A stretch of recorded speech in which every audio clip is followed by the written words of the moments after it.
Just a lot of little things happen like that. Oh, yeah. And you have some of those photos from the jungle, that's when that was from. Yeah, and the ones we tied it up, I was trying to find the one we tied there. And those are from, That was from, they were working on. some of those were New Guinea, where they were, getting ready, they were training, and then there were very few combat pictures of Guinea, but that one that you're talking about, that was, I think, in New Guinea. I'm not sure of that. But there were some, like there were some in there that seemed, there was logs all down and all around Hungry Hill and all that. There are quite a few of those, and I just couldn't bring all that stuff. Yeah, we were trying to work on the Photoshop to tie it in. Somebody asked me one time about the natives on New Guinea. Well, you couldn't get within 40 feet of a spell, one. So there wasn't anything romantic about it at all. Of course, they were all topless, but you wouldn't mind what you saw. What was it your commanders told you? Not to touch the women or their gardens?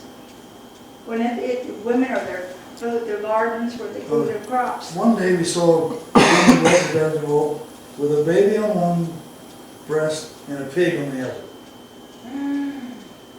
That was the family food. It was the family food. She was nursing this pig to raise for the. All right. And this was a native woman. Yeah. So who took all the pictures you have in here? The jungle? Where did One of those the come fellows from? in the Red Zadorian. one of the fellows in the company was in the civilian life he was a Red photographer. Zadorian. So he took many pictures, thousands. And gave us these pictures. Half of them they took, they were censored. In other words, they wouldn't let them send them home. He put them in the bail and they never showed up. So, So there weren't an awful lot. I think Andy ended up pretty much, because one of your friends, Wilcox, he ended up with a lot of, and then when he died, his wife sent them to Andy. And so we yeah, I have a bunch of lot pictures that stack that high. his pictures from the jungle and all. And I've included them in his book. I just couldn't include them all in this, but just to get the feel that that picture we tied We were up. trying to clean up the jungle. And We it were was- trying to clean up the camp, actually. They were a little untidy that day. And he came in and looked over her shoulder and said, Oh, yeah. What'd he say? Well, we were tying up this, we couldn't quite make out the figures. We were trying to kind of clean up the, White stuff. White yeah, dots the and all. mildew. Mildew dots. All over this picture, and Andy informed us that you're doing a really good job, and they were naked. Well, all right then, I guess you want to clean those dots out. I'll tell you what, one of the fellows in my platoon, his name was John Vittori. He was a Shanty Irishman from Boston. He was a terrible soldier in the U.S., always in trouble. But overseas, he was a fighter. And he ended up being a command sergeant major in the Army, which is a hell of a big rank. Enlisted rank. It's the highest enlisted rank you could get. But he was a source. He was a big problem. And he was always in trouble. As long as he wasn't fighting. But once he got into overseas, boy, big change. Tell him about the rat's ass, George. Oh yeah, that was when we came out of Leyte, the last day, Christmas Eve, That's the day. and again we were in front of everybody else. So we were attacking the Japanese, and John Vittori was one of my machine gunners. He grabbed a machine gun, Right at dawn, wasn't it? Just at right at dawn. dawn, and fired from the hip, carrying a machine gun. Running out. And somebody says rat's ass, so they call it a rat's ass charge. They all ran shooting. The Japanese would bed down at night and sleep, and they sort of knew their sleep patterns. I think I remember what they kind of stood watching. They didn't like to get up early. So then they knew this, and so this was something they knew about the Japanese arising habits, you know. So that they kind of knew what was. Yeah, that was a big deal. We must have killed 300. It was just like shooting fish in a barrel. Was it all asleep? Started out that way. Started. So we led the division out of the jungle, and that's when they stopped us.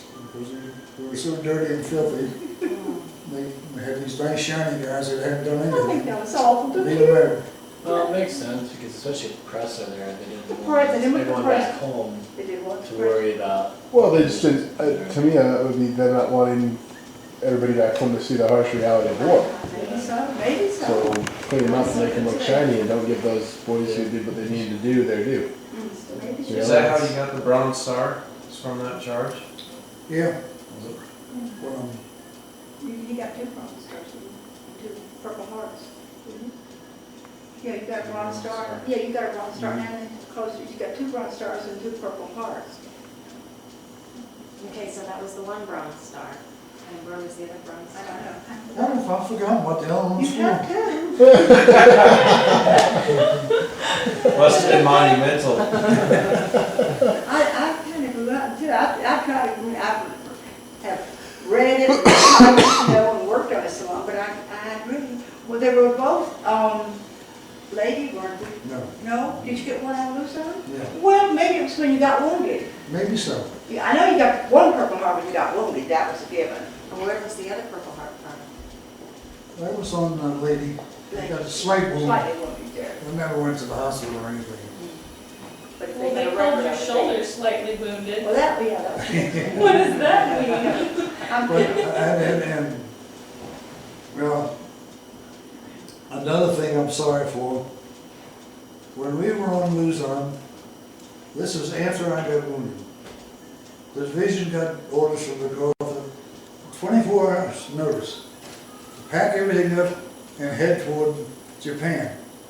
And it was the first unit in Japan. We had I ended up, and I always wanted to get to Japan, when you get there. And a funny thing happened, the 1st Cavalry Division was a huge division, 20,000 men. They were on Luzon and we were, and they did a lot of action. They were coming down from the north, and we were coming up from the south.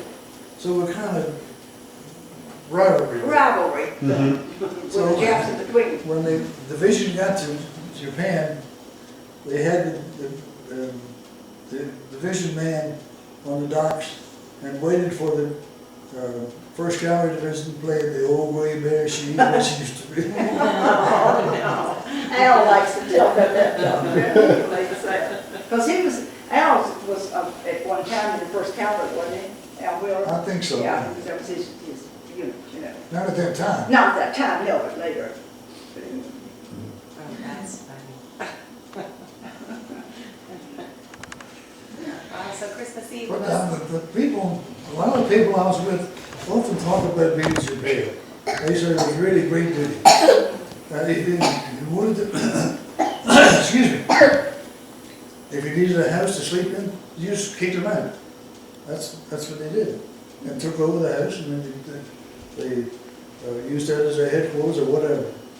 So they said it was really great duty. And, you know, when the division landed at the airport in wherever it wasn't Tokyo, I forgot where it was. The Japanese soldiers, when the convoy started down the road, turned their backs and looked the other way.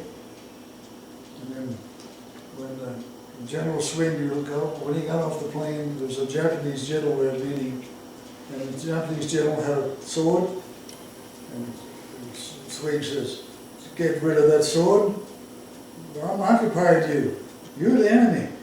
And me, take it off."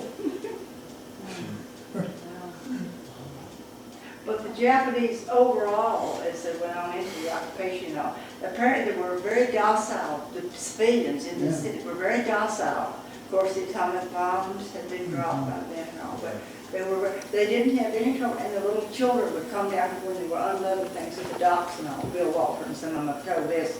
And the little kids would come down to the docks when they were unloading supplies, and they would say, go, go, go.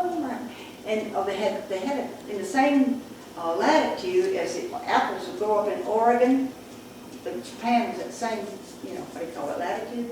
And they had these beautiful apples that they raised over there in Japan. And these little girls would come down and stand there and say, gum, gum, gum, and they'd offer them a big apple. And they'd trade the apple for the gum because they want our candy. And they were telling about that, and they said those little girls were so cute and sweet. And the people just were very docile, once was over. Actually the occupation was, went like a breeze, as of course we've all read. Well, that was But tell them about that move, several things like that. the 24-hour notice to move a whole division, 10,000 men from Philippines to, actually they went to Okinawa and staged there. The company I was in, D Company, they didn't have enough C-47s to carry all the people.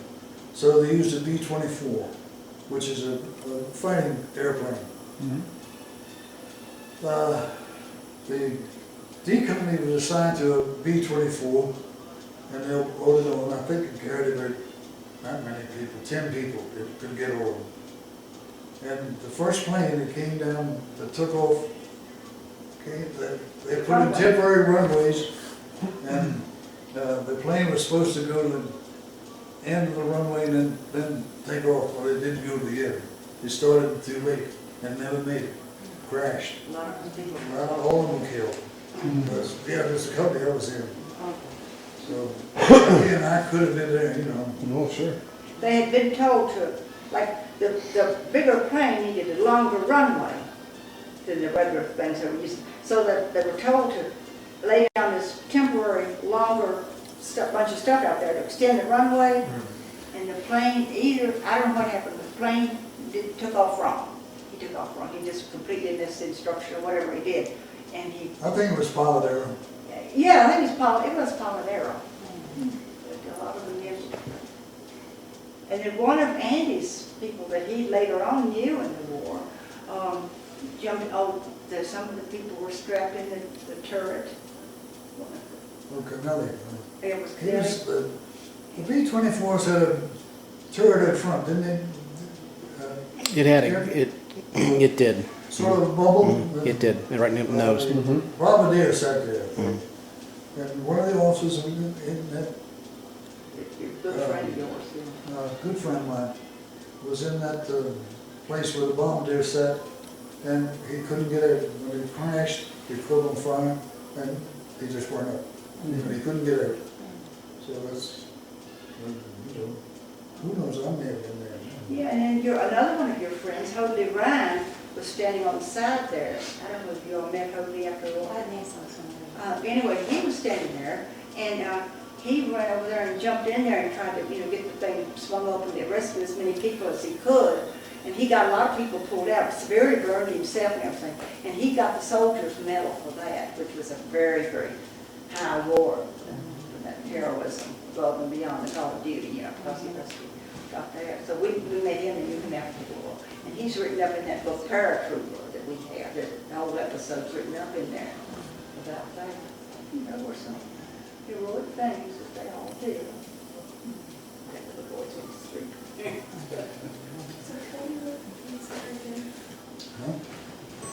I'll send that page. I must have just read it. Very important page about the peace wounded on. So what are these? This was That's in there something a open. notebook. Let's see. Is that your notebook you carry? This was yours. That was mine. Yeah. This was a code word. Like Carol Landis was a movie star, and if you were on Lord or something, and somebody heard the stories, and you say, "Halt, who goes there?" and they were supposed to answer Carol Landis. Oh. If they didn't, you shot them, and so on. And this was, I don't know what this is. I can't even read. This is names of people for some reason. I don't know what it is. And this one. Over to read that broad series like that. This was so cool. I think we passed it. story of the Rat Sash charge. That's very fine print. Here, read that. Oh, wait till he gets. Are you getting ready to record? Who's recording? That's recording. Okay, wait, are you okay? Jeff, Make sure you have enough time on that camera. Yeah, how much time do you I have? guess the old, who Ryan's surname is, Well, they did Twilight not, Zone guy. I'm not sure. Yeah, he, he's Twilight from, Zone. The produced Twilight the Zone. Twilight Zone. You wrote the And he was in that very area. successful, Was he directly associated with you? I never do it. Never know. he was just a private in the line. He was a private. And this is his story, but Andy He was says- there. Here it is. I'm writing this for the 1,800 members of the 511th Parachute Infantry Regiment who spent Christmas 1944 on a godforsaken mountaintop on Leyte in the Philippines. It was a gray morning, carved out of a gray clay and shadowed by fog. But it was not the weather. It was a mood I remember. The kind of mood that in the promise of combat is never fully understood by those who have not lived through the anguish of war. But the 1,800 men I mentioned, they remember that morning. It came after a month of nameless days and a nameless month. The regiment had been marched to the jungle sides of the mountain 31 days before to mop up what was supposed to be defeated remnants of some scattered Japanese units. The remnants turned out to be a full division, and the 511th had slogged through a month of fierce fighting until the 24th of December the enemy was finally silenced. Next morning, a line of men rested along the sides of the jungle trail. Gray jump suits blending with gray-covered beards, tired, inward-looking eyes reflecting nothing. A 19-year-old second lieutenant got to his feet and spoke. "All right, on your feet, let's move it." We rose, the packs, the ammo belts, the weapons all fused like extensions in our bodies, and plodded through the ankle-deep mud a long line of dirty, bearded sailors. And then suddenly, far up the line, stopped dead. A whispered message started down the ranks. Each man froze and held his breath, because any whisper from up there might mean a machine gun or a pocket of Japanese on mine, or any one of a dozen other reminders that there was war here. But this particular message was an incredible jar to memory, a reminder of a different sort. The band in front of me whispered, "It's Christmas." I continued to lift my feet one after the other until there wasn't the air of the cold rain and mud. I gave no thought of the sinking ache deep inside the gut that had been with me for so many days. Someone has just transferred the world. Those words reminded me that people still lived and that we did too. Then a scratching, discordant, monotone song first started singing. "Oh, come on, ye faithful." Somebody else picked it up, and then we all emerged. We sang as we walked through the mud. We sang as we led the wounded by the hand and carried the loose, and it looked like a row of handmade crosses left behind. We sang, "Oh, come on, ye faithful. It has come the holy day, the day of all days of Christmas." We wrote that. We wrote that. and this, Did you finish? Oh, Yeah. yeah. That's what I said, later, were you there?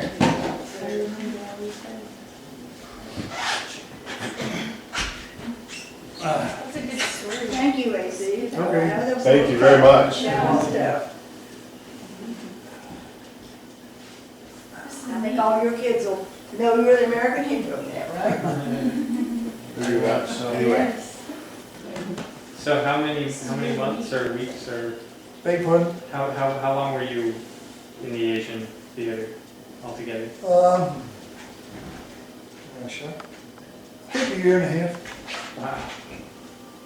And you didn't go to Africa, right? You No. luckily missed Africa. Luckily missed that.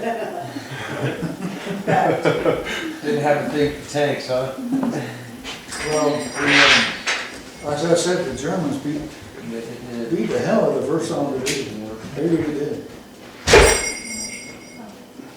Have you ever seen Band of Brothers? Yeah. HBO Oh, series? yeah.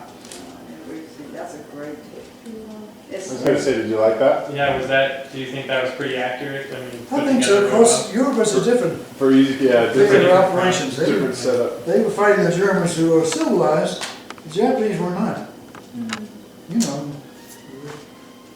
you've seen stories of what the Japanese did to American prisoners. Yeah, they were, Yeah, they were not civilized at all. that flags of our fathers Yeah. Mhm. kind of shows. Letters from Iwo Jima. Yeah, we watched If you that. see, We watched that movie. Wayne, the History Channel, every once in a while runs a story called the Los Banos Raid.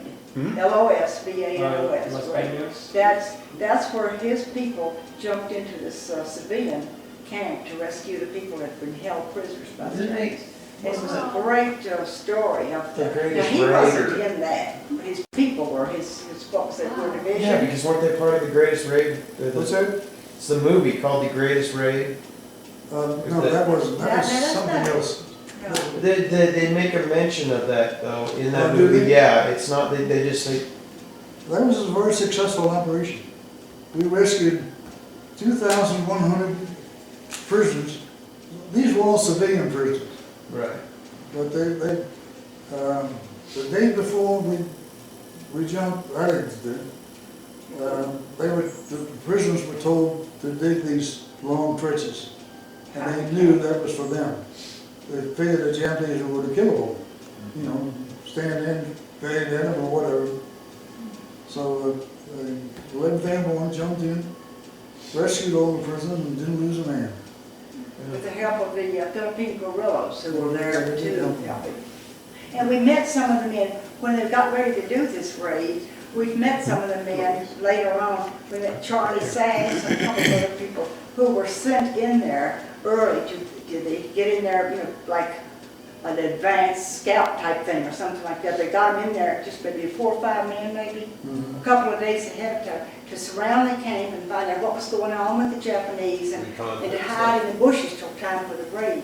And it was all real coordinated. We talked to this Charlie Sass, who tells us of these things that he was doing it all.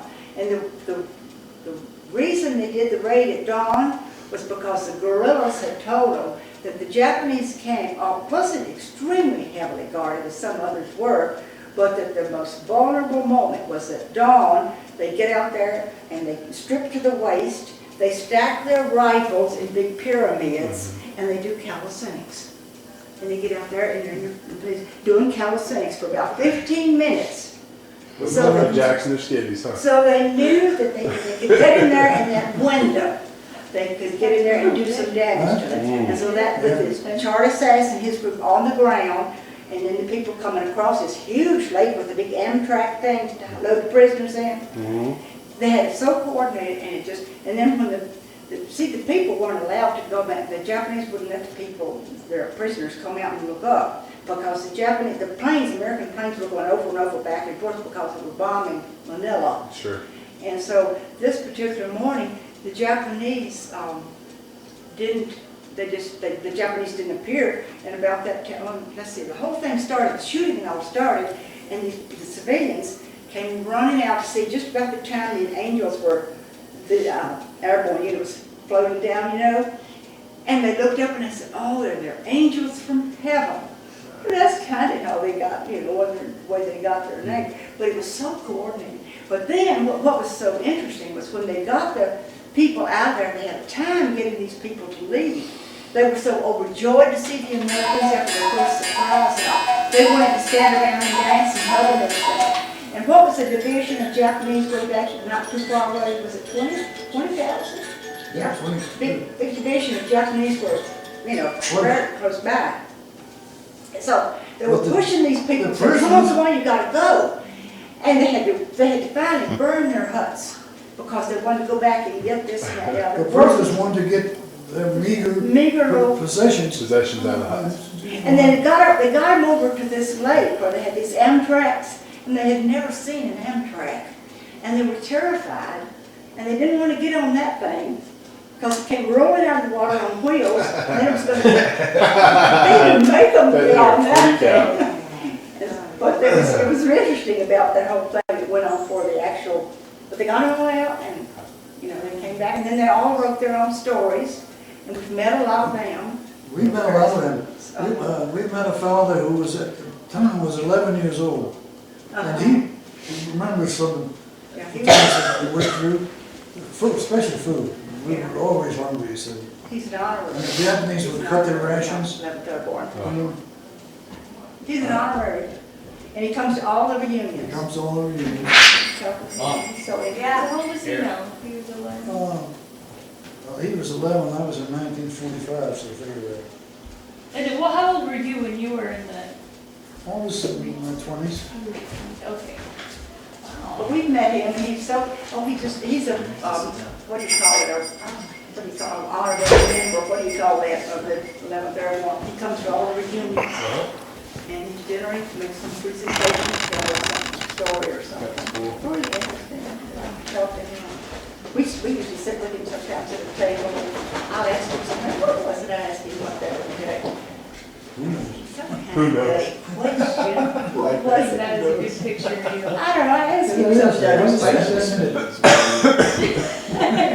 Won't lie, it's a good picture. Yes. That's neat. Yeah, I think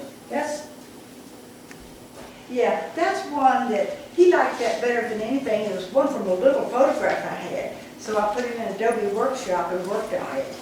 And, you know, got it so it's, because he liked that better than he did his official portrait, because his official portrait was with the armored division things. And I got that little seal on his cap so it shows. I had to kind of superimpose that. So you, in your formal picture, did you smile? Did they have you smile? Where's, you know what, Grandy, where's the picture where you're hiding the bottle of booze? That's it. Remember that one that you told us about It's that in here. you said you never, How come something you never about, tell me that? I remember just about every single thing that he that. ever talked about. I just never could put all together as to theater and some of the specifics, but I remember Oh, was that. it when he's with that one? Right there, that one. I was probably 10 or 11, 12, I was really young. He when said, yeah, he said, I'm hiding a bottle of booze. This was his official portrait, okay, when he went in. But he liked his other one better. Yeah, So he asked me if I would work on that one. And so I did, but this was, you know, when he, Listen, you got to talk to your father. He can give you some pointers on Vietnam. yes, Yeah. yeah. We want to hear that. It's like a top line. Yeah.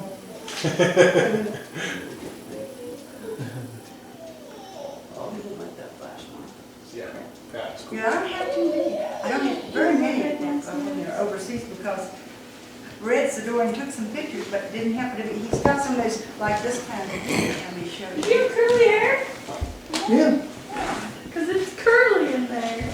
These are all taken by Red Sadorian, but he didn't take too many individuals. He was just kind of doing, you know, the group shots now, so this one happened to happen to be. Well, that's John Pretorius. That's John Vittori. Remember Brad Charlie says, met him? Oh, that's him? uh-huh. And who are the All Yeah. different people in the platoon. And Oh, that's you. let me tell you a funny story about John and Andy. Andy was wounded that day and sent back, and that was, you know, he was out of battle and out of the war. So many, many years later, when we were going to the reunions, which I thoroughly enjoyed, we were going to what was that big reunion at Fort Benning. Fort Benning. And that's a big reunion, a lot of people go to that, this was some years ago. So we got down there and they had this great big hospitality room where you first meet and start circulating around, and you know, reading over, you sign up so that you can look there and see who's there that you might know. I got, that's another one. So we were walking around that room, we were looking 20 around, and all seconds. of a sudden, every once in a while, when you So if you get need in to do these it again. groups like this, Need you'll hear this? somebody, Huh? No, you oh, gotta do look more. up there, No, there's I'm somebody I done. hadn't seen in all these years. You know, you're Finish the seeing walk. these old comrades meet after all these years. Well, this particular night, Yeah. I was there, and I heard this fellow say, "That's the old platoon leader over there. I thought he was dead." He kept getting closer and closer to where I was standing, and he said, "Sir, look, that's my old platoon leader." And of course, when they start doing this, you look around to see who they're going to meet up with, you know. It's kind of getting fascinating. And he's heading straight toward Andy. And he walks up to Andy and he said, "Sir, I'm John Always told me, Vittori. sir. Oh, sir, I'm Vittori. He said, I thought you were dead. And he's getting ready to hug him, and Andy stands there and looks at him and says, John, what did you do with all those eggs you stole? That's what they greeted him. Tell them about Al Harvey. Wait a minute, what are you talking about, those eggs you stole? What are you talking about? Oh, still, theft was the second occupation among those fellows. He found some eggs in a farmhouse or something and kept them all for himself? It was the eggs that they were going to eat for breakfast. Uncle Sam. They would steal anything. They still was everything. So this is him, That's him. that one. Yeah. And wait, by that point, he way had outranked you by quite a bit. Was he How long was retired? you meeting Al Harvey? I was another one. Al, you know, each platoon had a medic, Yeah, put that down. and mine was Al Harvey. Bravest man I ever knew. Carried a gun. They didn't carry guns, But he had to, he did. but their job was to, if somebody get hurt, go get them. Medic, you know. Right. Medic. And he did, that guy was fantastic. Everybody says this. And I never saw him after I got home. When he got to you, gave you a shot of morphine. Yes, he gave me a shot of morphine, and I didn't care what the school kept about it. But anyway, we had a reunion in Well, after the St. war. Petersburg. Yeah, many years after the war, and you were telling me you wanted to locate some of these people. Okay, there you go, I just inserted that. So, again, they have a silent board, and his name was Al Harvey. And I said, I told you, I didn't pick it up. Yeah, he said, he yelled, since you run big social thing, he yelled over at me, Jane, Al Harvey's here. Because I've been saying, I want I to hadn't meet seen him. him since. Because I wanted to demand to save Andy's life. And after Andy and I started working through all this thing, working through address lists, trying to contact some people that, you know, he had some information on. So Al Harvey and everybody had fun. Anyway, he said, Al Harvey's here. So I said, okay. So I started circulating around, and everybody has a name tags on, you know. And so I started circulating around the room, and he says, I'll look over here, you look over there, you know. And so finally I spotted this fellow, his name said Al Harvey. And I went, and I remember I had a drink in my hand, and I walked up to him, and I said, there were this pictures that we could capture over, and after they left, there was plenty of pictures in the beginning, of the training and all. Yeah. This little thing here. After we got out. You want me to move that lamp a little? Single. That means two. Oh, okay, so there's a straight line. No. Wouldn't Oh, hurt. hit, oh. Keep Oh, I going. can see that. That's good, thank you. Does that help? And so the rest of these.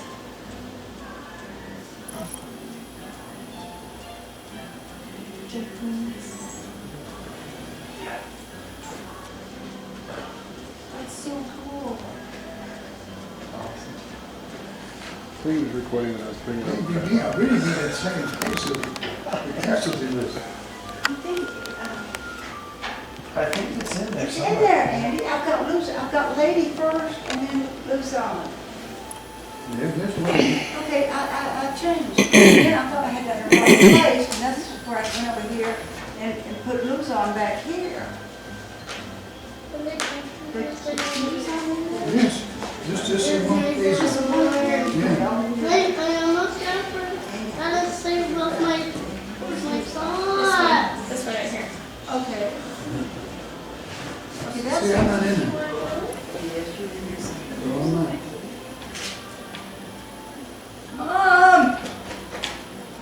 Try to get a good shot. Hey, Bunch of things. much peace. Oh my gosh, you're not over these? What's this? Does it look like this? Because It looks like that. I've only One seen for a couple Leyte. of them. Okay, Yeah. ladies comes first, and then Luzon was second. Yeah, I've There's only Leyte. seen. Leyte's a brief. Okay, and then Luzon. This is the only one we found. Okay, well, I But- missed it. I'm sorry. I think you threw it on there. The second page had some right. Well, you can always add it later. You Yeah. can send it to us. Yeah, I was going to, but I just wasn't sure I did. You sure? They list them by By the date of the incident. incident, And the one I'm on is 15 on March the 13th. We had 19 pounds. That's. I wondered if it was. No, it's not there, and that won't come off now, because I purposely glued that, because I glued up something. But obviously, you will get that back in there. I'm sorry. It's okay. I will send it. I will send it on. And some of these guys, as I said, are glued. What is this? That's the same thing. That's the lady, isn't it? That's the same, that's the It's not, no, because what he's on the long page, I will send that to you. I don't have it. Too bad, we discussed it.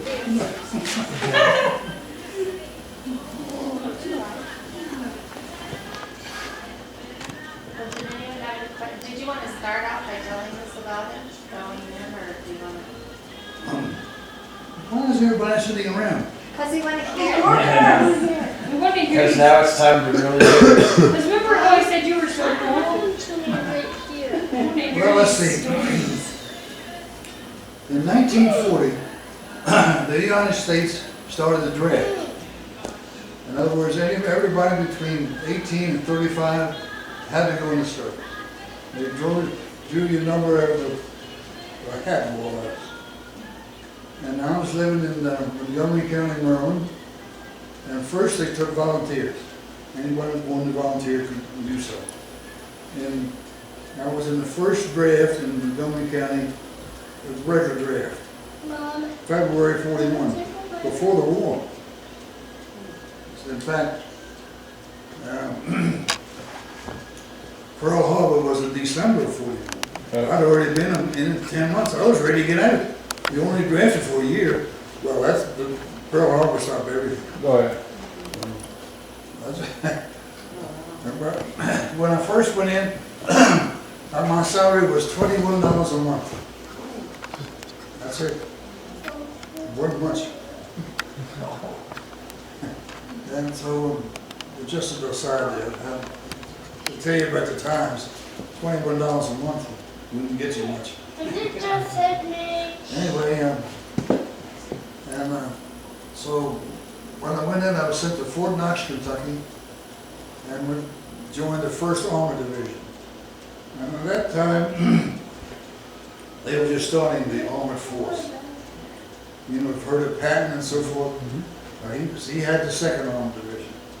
Anyway, so when the war came, the 1st Armored Division, excuse me, was set up to go overseas.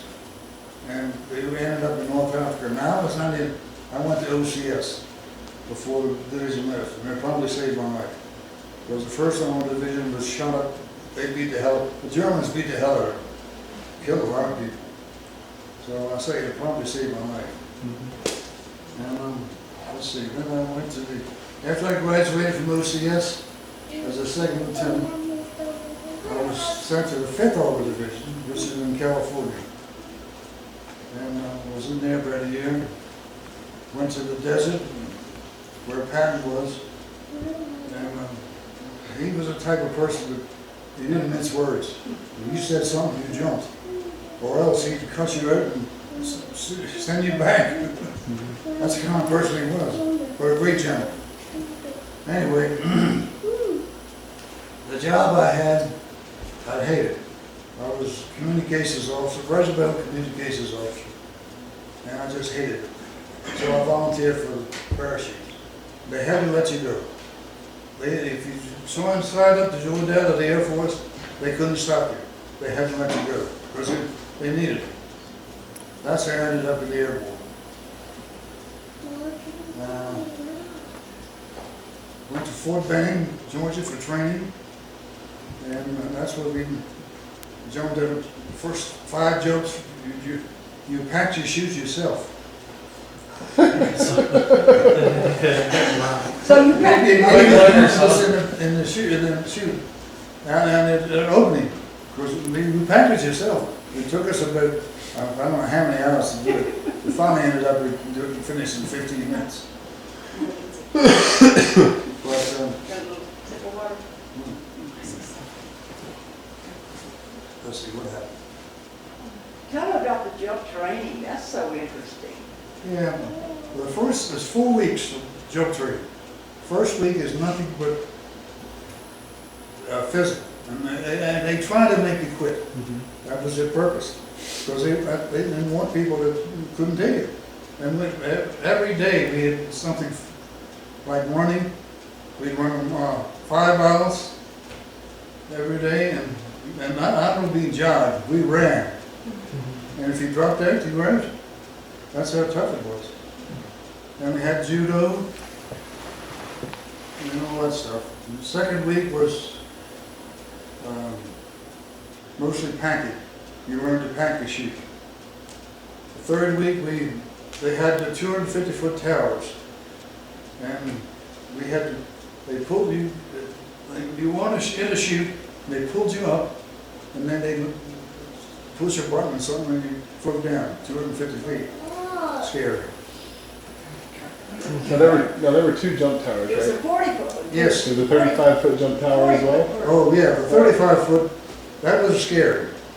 Because you were hooked up to a cable, and you climbed up a ladder with this little platform, and they say go, and you jump out, and the cable would catch you. But 35 feet is about, I don't know, I guess it's as high as the ceiling, probably. But you jump it out, about nothing but the ground below you, it was scared as hell. A lot of people quit just there. That point, Anyway, so I finally got through it. I made my 5 qualifying jumps.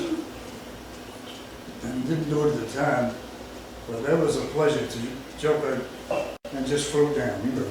You weren't carrying any equipment, you just had a chute on. And, you had an almost failure one time. What? You almost had a failure one time. that was overseas. Oh, that's. You stood on a fellow's parachute one time. I thought that was interesting. Was that overseas too? It's a good thing she reminds me.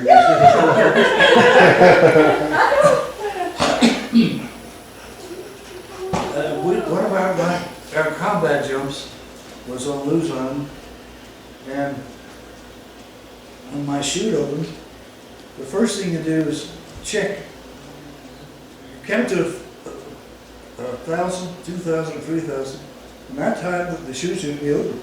If it doesn't, it's open roll. The chute was opened by the prop blast. That's what opened the chutes. And so I looked up, checked my canopy, and everything was okay. But I looked at it, and my feet were right at the top of another fellow's chute. So he was taking all my air. You know. You sure? I wasn't getting any. Right. But I said, slip to your left or right. And he went one day, right on the other. And that was resolved it. But one time on New Guinea, with a practice jump, and I looked up and I had 7 paddles. I think it was 22 pounds of silk, and 7 of them were gold. So I was going down like a shot. So I pulled the reserve. We had reserve chute. Pulled the reserve, and it opened up, and I landed okay. But that was scary. How many pedals? I think 22 pounds of silk. And 7 of them. Some were gone. It's a big hole. Big ones. Oh, yeah. That's a third of the chute that's gone. Wow. Okay. Let's see.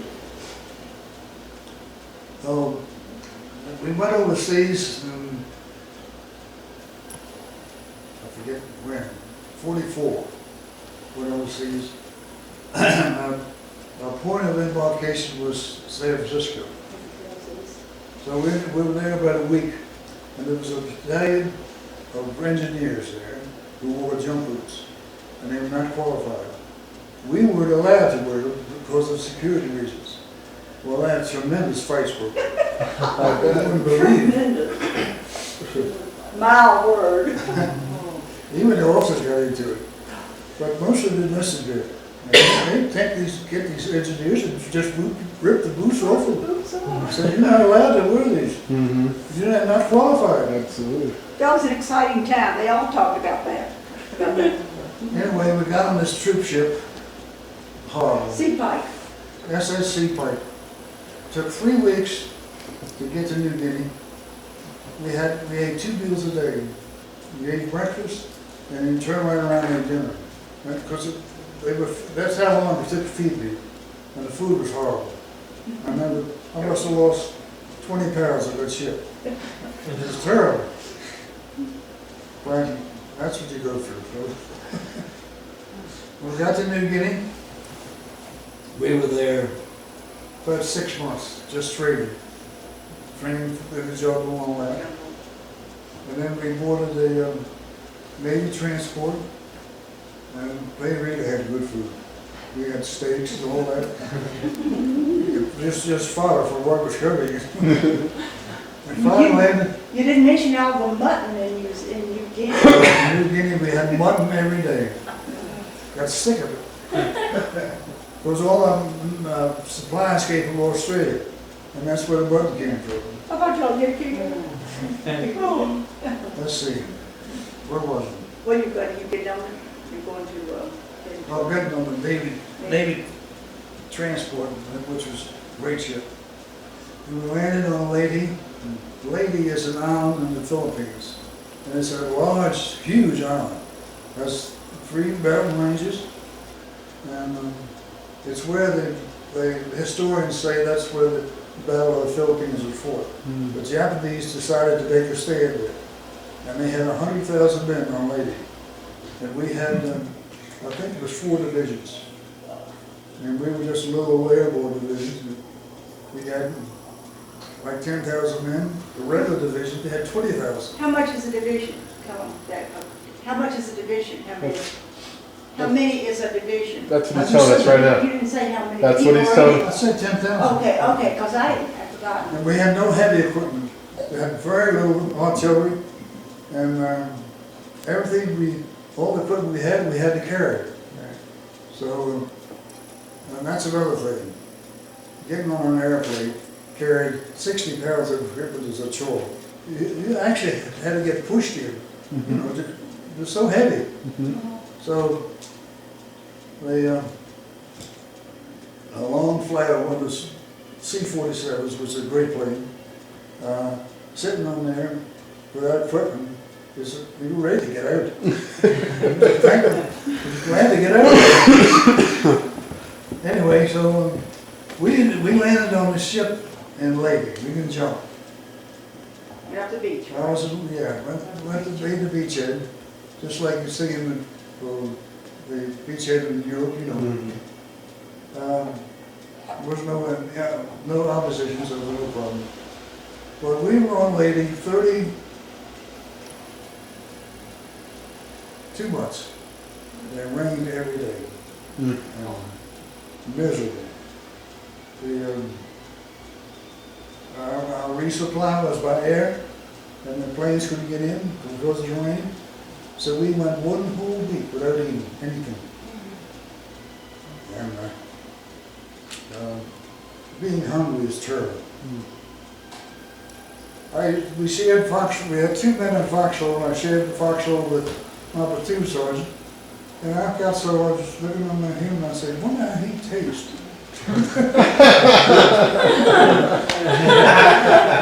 He probably thought the same thing about me. But it is a terrible feeling. I hope none of you will ever have to be hungry. So, About the Piper Cub resupply. the regular planes couldn't get in, but they had Piper Cubs, you know, a small plane. And so they saved us This because was before helicopters. they're doing helicopters. They fly over, just push it, equipment, food over here. And they'd holler down, and they were right above us. So he'd say, one of the guys, father says, "You guys hungry down there?" We all said, "Yeah." But then, anyway, the sad thing about it is, the first time we got a resupply that way, the first man of mine was killed, was hit by a box Oh. Hit him right here. And he just killed him, right away. And you might hear, you'll hear a lot of words these days about friendly fire. Our second man, Barbara was killed by friendly fire. When we stopped at night, we set up a perimeter defense, like the old Indians, wagon trains. Mm-hmm. You know, they almost in a circle. So we had a circular defense. And anything, we usually start at 4 in the afternoon and dug foxholes and set around in the perimeter defense. Anything you moved, you shot. So the second man of mine was killed was some American. For some reason he got out of his foxhole and another guy shot him. Because you know, what the hell? He's dark. trained to do, right? So anyway, What did you decide about sticking, they made the platoon leader be in the middle, right? What did you decide? Oh, about yeah. that? Yeah. when we first stopped the night, I always put my foxhole on the inside. So, you know, you had it there sitting there you're responsible for. But, no, that's wrong. You had, first you My tried to set. foxhole was in the middle, where the men were in front. But I decided to change it because you couldn't fire it. You think you would have hit some. So all you had was a knife. And I said, hell with this, I got a gun. And, well, the lady was bad. He was miserable. We were wet all the time, hungry most of the time. And fighting Japs out. And fighting, you know, people being killed. So I finally got through that. Oh, did I tell you about? Yeah. On Christmas Eve, when you walk. Sorry, I gotta switch this. He's switching the disc, hold on just a second. Oh, Did you want to take a record? You want to drink water? no, it's About,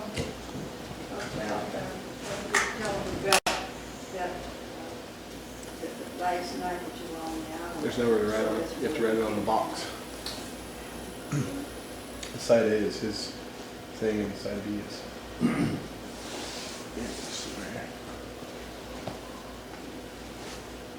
You ready to go? How are you? Got 68 minutes, about 20 more minutes on the.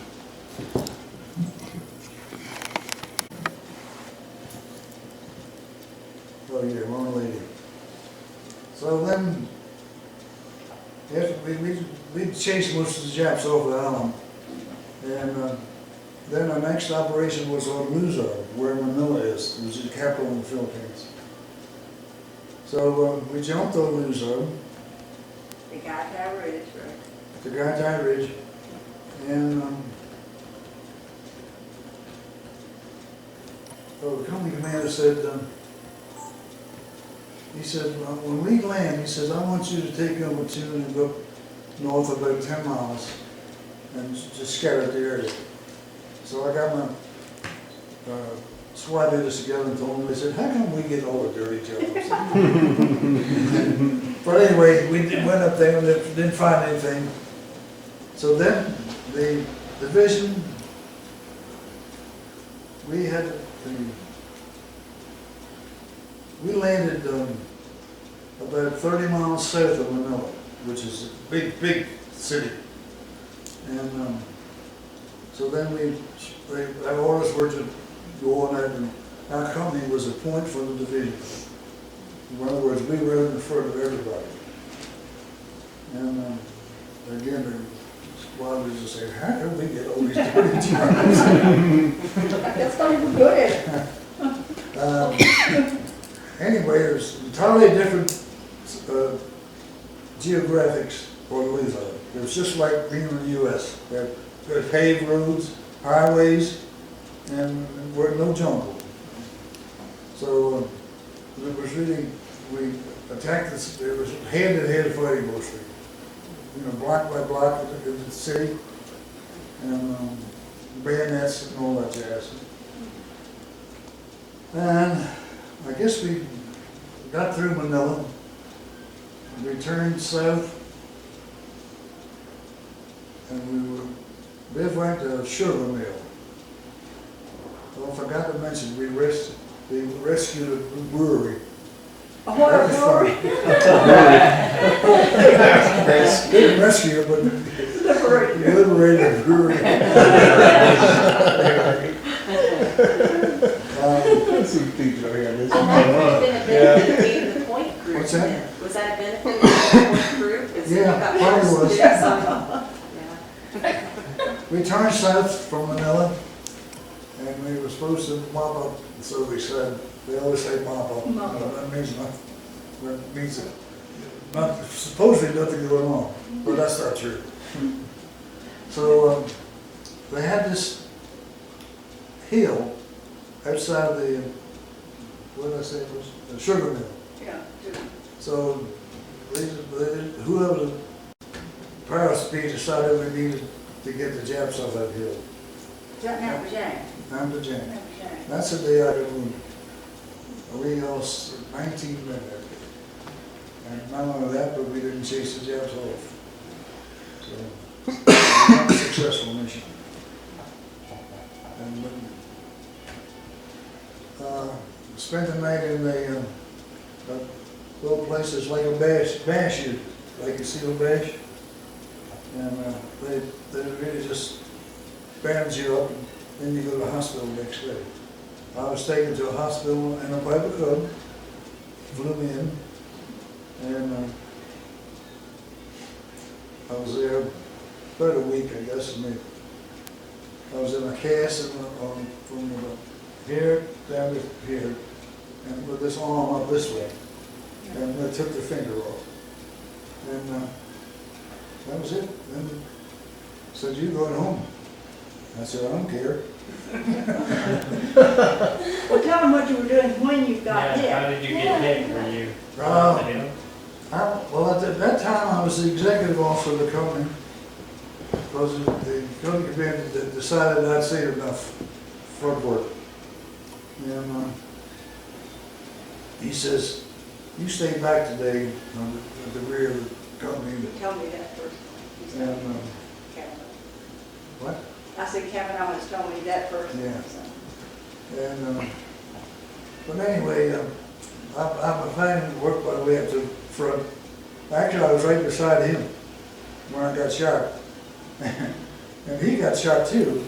The bullet went in his tail helmet and went around and around and came back. And never touched his body. Oh, Was he's it got a the hole in helmet. his steel helmet? He's got the helmet. He still has the helmet? He has the helmet. Oh my God. And I had to walk down. Before you tell that, you're not gonna tell it. Let me interrupt. You said, "Steve, I've been hit." And Steve, he prepared his clothes. That was his commanding officer that prepared clothes. Because he's told me this personally. This is not secondhand. And he said, "You said, Steve, I've been hit." And Steve looked around at him and he said, "You son of a," and I won't use the words, "what are you doing up here? I told you to stay back." And he just laid there, I guess, looking at it, says, "What I want to give to them. Got a picture of them boys." Got a picture of them boys. I had to walk back, actually, I was, a couple of guys supported me. I walked back about 5 miles, where the ambulances were, and got to the ambulance. And they took me to the aid station. And I told you that Yeah. I was like the mash unit. So then I was put on a Navy ship again, hospital ship, which is nice stuff, nice business. Went back to a hospital in, of all places, New Guinea. And I was there. Prison, was it? Prison, if it's turned into a hospital building?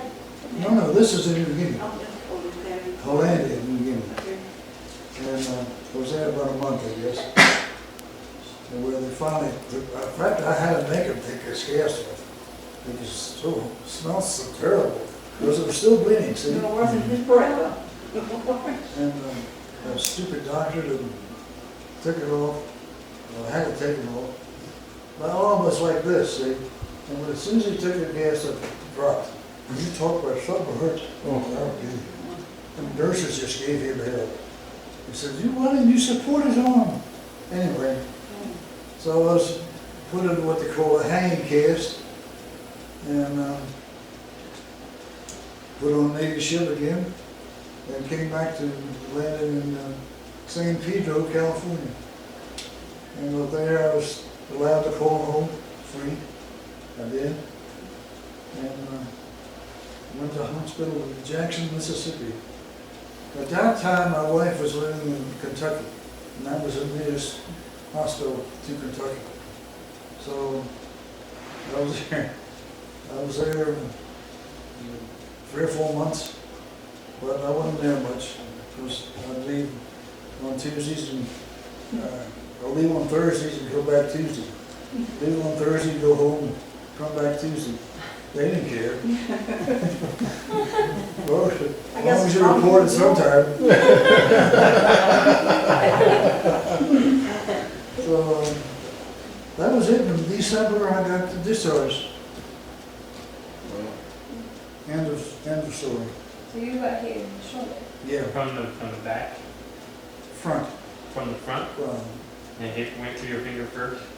I was fired. I was in, at a foxhole, fired, and I'm sure it's a machine gun. And when you fire a machine gun, you traverse it like this, so it hits different parts of the ground or wherever.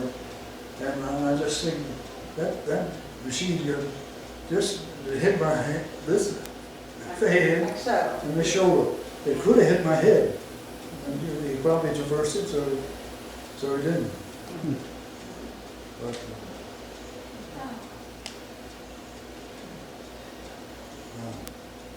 all in all, it was a pretty good life.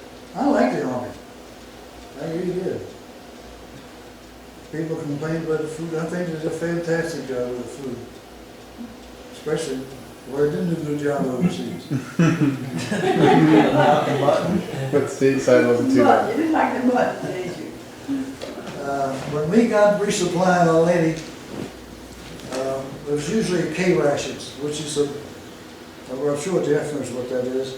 It's a box like a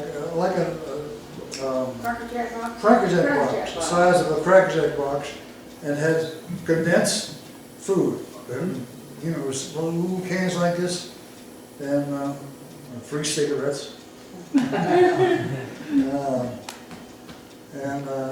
something to make coffee. I think it was coffee then. But you could set that box on fire, and it would cook. It would cook for half an hour. And that way you could get What hot did you food. cook in? What did you cook in? He was still hungry. You're still hungry. So, Oh, one time I did this. One time on Leyte, we were so hungry, we shot a dog. We killed a dog and ate it. And like I say, if you're hungry, you'll eat anything. I got a piece of meat like this size. Candy probably went like this. That was my share of the dog. And I asked him about it, and when I've asked him things that I've thought over the years to ask him, I said, well, weren't there any animals or something you could, shoot or eat on a jungle? You think, animals? He said, no, the Japanese have cleaned out and eaten everything they can. They were as hungry as we were. And then the Japanese, when they were finally so horribly desperate, the Japanese cannibalized. That's enough. They actually ate Americans. Oh. America was like the dead. They stripped the bodies and eat them. We found a lot of evidence of that. And you know how we tracked the Japanese? They all had diarrhea. So just a matter of following the trail. doesn't surprise me.